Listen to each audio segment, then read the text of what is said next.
Today we're going to go over our second type of verbal, which is a gerund. Remember that this PowerPoint is already uploaded in the resources section of RenWeb, so if you need to go through it at a slower pace, you can do that, or you could just pause the video. A gerund is created by taking a verb and adding an ing to the end, and then we can use that word as a noun. So the good news here is that all gerunds end in ing, so they're easier to pick out. Now the bad news here is that present participles also end in ing, so you have to be a little careful there. The way that you will tell them apart, the way you'll recognize them, is that participles are adjectives and gerunds are nouns. Remember that all nouns have to have a noun job. That is what the noun law says.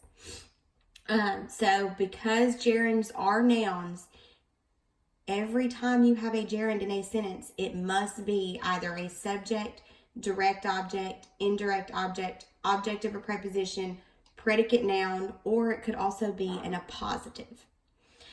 I've given you some examples of gerunds in sentences. The first one says, blocking requires extra strength. My gerund is blocking. I took the verb block and added an ing to the end. I know that it's a gerund because it is a noun. I know that it is a noun because it is the subject of the sentence. It has a noun job. The second sentence says, the athletes enjoy exercising.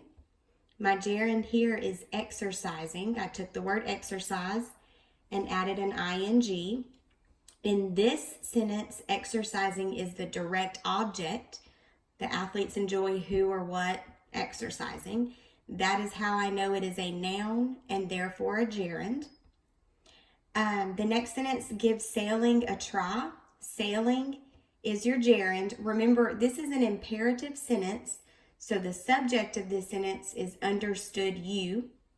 Try is the direct object and sailing is the indirect object. That is its noun job. And the last sentence says, please sweep the front sidewalk after mowing. Again, this is an imperative sentence, so the subject is an understood you. And my gerund is mowing, which is the object of the preposition after. So in these sentences, these were pretty basic, pretty easy. We're just picking out the word that ends in ing. On the test, if you have a section that says find the gerund, you just look for the ing word. Now, if you have a section that says find the verbal, you have to be much more careful because the ing word could be a participle or it could be a gerund. So you need to remember that gerunds are nouns and therefore must have a noun job. All right, the next slide is on gerund phrases. A gerund phrase consists of a gerund and other words that complete its meaning, modifiers or complements. The entire phrase is used as a noun. So you could have adjectives here.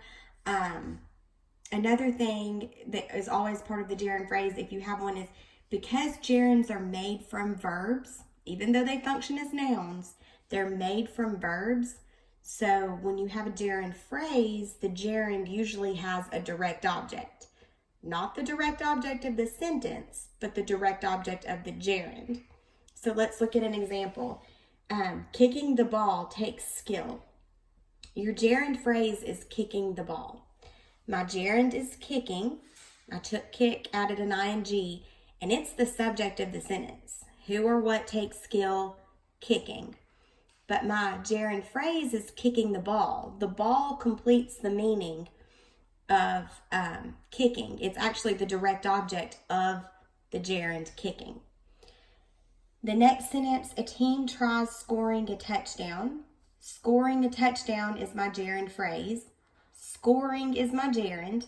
Now, scoring is the direct object of the sentence. A team tries who or what? Scoring, or scoring a touchdown. Touchdown is the direct object of the gerund. Scoring who or what? Touchdown. So your gerund phrase is scoring a touchdown. Anything that completes the meaning of the gerund goes in the gerund phrase. Last thing, and that's what this little asterisk says here, because a gerund is a verb form, it may be modified by an adjective or an adverb phrase. Those are prepositional phrases, remember?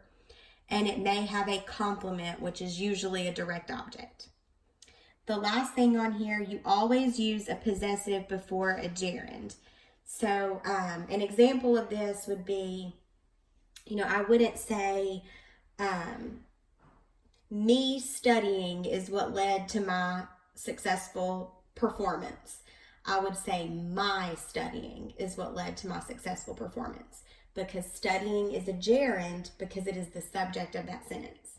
So when you speak or when you write and you use gerunds, you always use a possessive before the gerund, a possessive noun or a possessive pronoun. Okay, all right, so that is it for gerunds and gerund phrases. And I will be posting your homework on RenWeb.